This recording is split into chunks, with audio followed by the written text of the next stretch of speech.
మాట్లాడండి sir. అక్కలేదు sir, మీరు మాట్లాడుకోవాలి సార్, ఇబ్బంది లేదు సార్. మీరు మాట్లాడుకోవాలి సార్, మీరు 100 సార్లు చెప్పుకోవాలి సార్, మాకు ఇబ్బంది లేదు. రామాయణం గురించి, భాగవతం గురించి, మొగ్గుల గురించి చెప్పేదేనా సార్? మీరు చెప్పింది మీకు అన్నాం కాబట్టి ఇప్పుడు మేము చెప్పిందండి. మీరు చెప్పండి, ఆడింగతనం గురించి, మొక్కులు చెల్లించుకున్న ఆడింగతనాల గురించి అవన్నీ మీకు అనవసరం. మనం అడిగేది కూడా అవన్నీ మీకు అనవసరం. మీ దాంట్లో మీరు ఏమైనా చేసుకునే ఇబ్బంది లేదు. మా దాని గురించి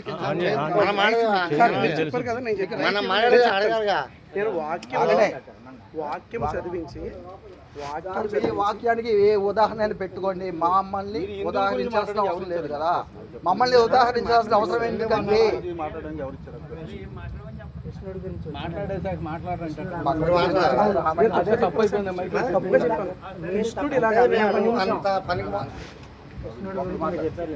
చెప్పానండి. భగవద్గీత గురించి జుట్లు పెంచుకునేది, గుండె చేపించుకునేది, ఎందుకు ఈ వ్యవహారాలు మీకు? నేను మా వాళ్ళ గురించి ఏంటిది? భగవద్గీత మీద ఏంటి సారీ? ఏంటి సారీ? రెండు దెంగి సారీ అంటే సరిపోద్దా?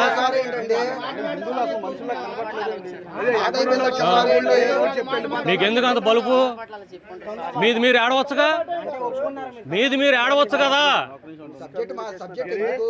మీరు 3 రోజులు పెట్టుకుంటున్నారు, ఎవరు మిమ్మల్ని ఏం చేయలేదుగా. మా సబ్జెక్ట్ వచ్చింది కాబట్టి మైక్ ఆన్ చేసి అది కూడా అంటారు. మేము కలిసిమెలిసి ఉన్నాం. వాళ్ళు మా గురించి ఎప్పుడు మాట్లాడాలా, మేము వాళ్ళ గురించి ఎప్పుడు నడుస్తుంది. ఎందుకు వాళ్ళ మా సబ్జెక్ట్ ఎందుకు తెచ్చారు?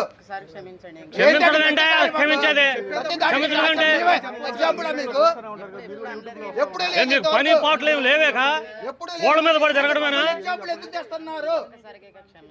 క్షమించేదేంటి? అసలు ఎందుకు అనాల్సిన అవసరం ఏంటి? వేరే టాపిక్ అసలు ఎందుకు చెప్పావు? దానికి నీకేం అవసరం? ఏం అవసరం అని మాకు చెప్తున్నాను.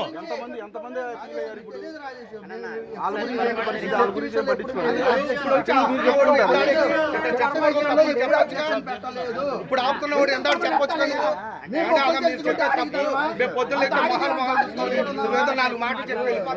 ఇప్పుడు చెప్పు, వాళ్ళందరూ కూర్చున్నారు, దేవుడి గురించి చెప్పండి, వింటారా వాళ్ళు?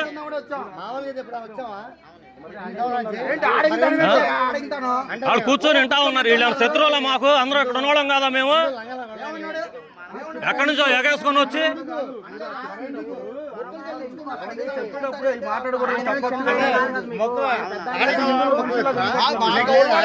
ఏం చేయాలి? 2 పీకితే మగోడా? 2 పీకితే మగోడా?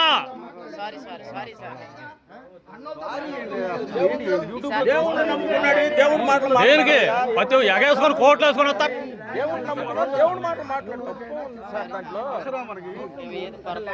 పొరపాటు ఎందుకైంది? అదే బలుపు, అది అంత ప్లాండ్. మాట్లాడారు అంటారేంటి? మీరు అందరూ ఉండి కూడా అందరూ ఇక్కడ వాళ్ళమే కదా, తెలిసిన వాళ్ళు ఎందుకు అలా ఇచ్చేస్తున్నారు? ఏ రోజు వచ్చి మీ చర్చిల దగ్గర తిడతావా? నీకు దమ్ము ఉంటే పదండి ఇస్లాం పెట్టాలి రండి. నీ దగ్గర దమ్ము ఉంటే పదండి ఇస్లాం పెట్టాలి. అక్కడ చెప్పు, అక్కడ చెప్పేసి. హిందువులు ఒకళ్ళు తేరగా దొరికారు మీకు. హిందువులు తేరగా దొరికారా? మీ దేవుడు నిజ దేవుడు అని ఏడుస్తున్నారు కదా, రండి ఇస్లాం పెట్టాలి. అక్కడికి వచ్చి చెప్పండి మీ నిజ దేవుడిని. గుడ్డ లోడు తీసి కొట్టి పంపిస్తారు.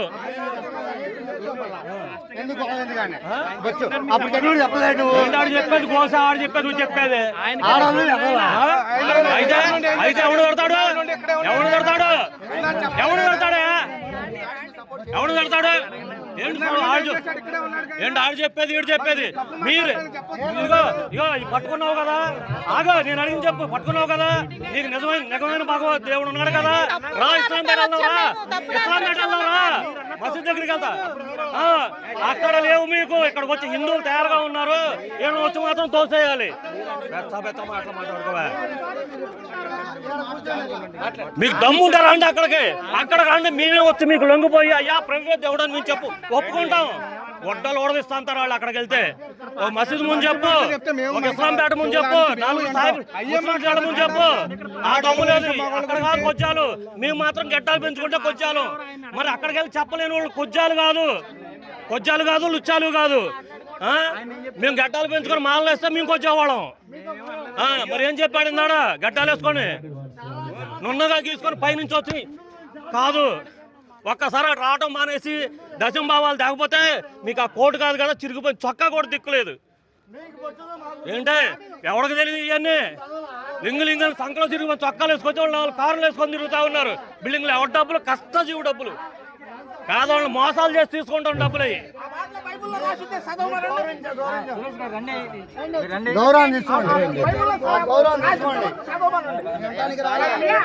ఏంటంటే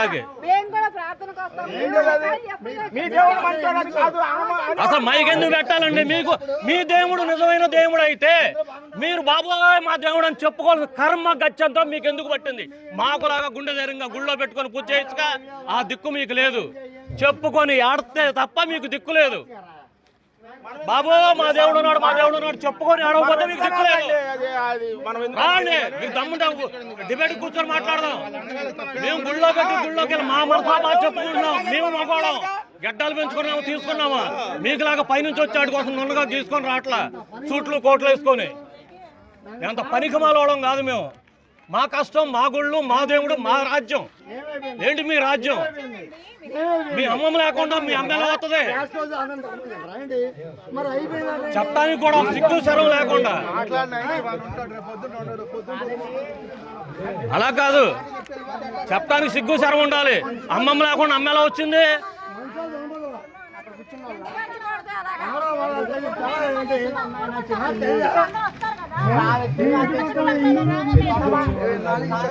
ఎందుకు వస్తారు? ఎందుకుంటారు? ఎందుకుంటారు?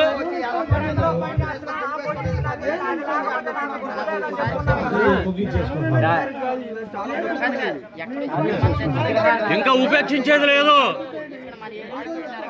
ఇప్పుడు జరిగిందిగా.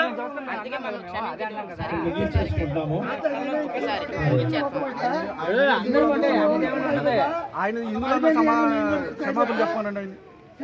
అన్నయ్యని చెప్పమను, మైక్ లో చెప్పండి. మైక్ లో చెప్తేనే చెప్పండి. మైక్ లో మీరు అన్న మాట క్షమాపణ చెప్పి వెళ్ళండి. మైక్ లోనే చెప్పండి. ఇప్పుడు ఈ ఇష్యూ ఆగిపోవాలంటే మీరు అందరికి క్షమాపణ చెప్పండి అంతే. మైక్ లోనే.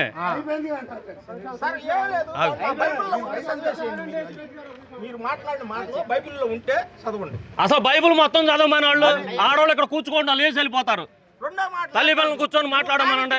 వీళ్ళకేమో పిచ్చి మాటలు 4 చెప్తే కూర్చొని అక్కడే ఉంటున్నారు. నిజంగా బైబిల్ మొత్తాన్ని వాళ్ళకి చదివి అనిపించమనండి. ఒక్క ఆడ మనిషి అక్కడ నుంచి ఉంటుందేమో. ఒక చిన్న మాట, మీరు నిశ్శబ్దం ఉంటే నేను చెప్తానండి.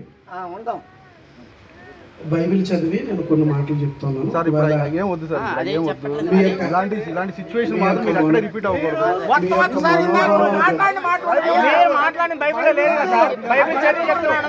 బైబిల్లో భగవద్గీత ఉందా? రామాయణం ఉందా? మాలేసుకుని ఉందా? చెట్టులు పుట్టలు ఉన్నాయా? భగవద్గీతలో చెట్లు పుట్టలు ఉన్నాయా? మరి ఈ సోదరుడు క్షమాపణ చెప్పంతే. బైబుల్లో చెప్పాము. ఈ మాట చెప్తా ఉంటే పెద్ద మాటలు.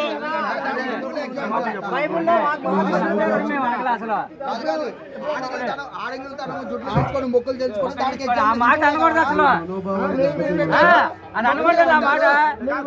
ఇప్పుడు రాలే సౌండ్. ఏమన్నా కష్టం ఉన్నారా? పగలాలా? ఇందాడా పెట్టారు ఇప్పుడు పెడతాను చెప్పా. మొక్కలు అందరు కొంటాయి.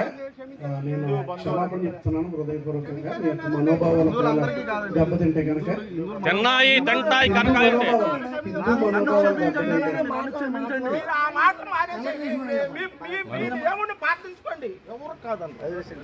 అయినా రోడ్ల మీదకి ఎందుకయ్యా? మీకు నిజం దేవుడు అంటే చర్చలో చేసుకునే దానికి చెప్పలా? అయినా చెప్పలా? చెప్పలా? క్షమించేదేంటి? తప్పు మాట్లాడని అందరికీ క్షమాపణ అని చెప్పండి. చెప్పలా? ఏమన్నాడు? మీ హిందువులందరికీ కూడా ఒక సేవకుడిగా నేను క్షమాపణ చెప్తున్నాను. మీ మనోభావాలు దెబ్బతున్నాయి కనుక నాది తప్పు, దయచేసి క్షమించండి అని చెప్పాలి. అంతా కొంత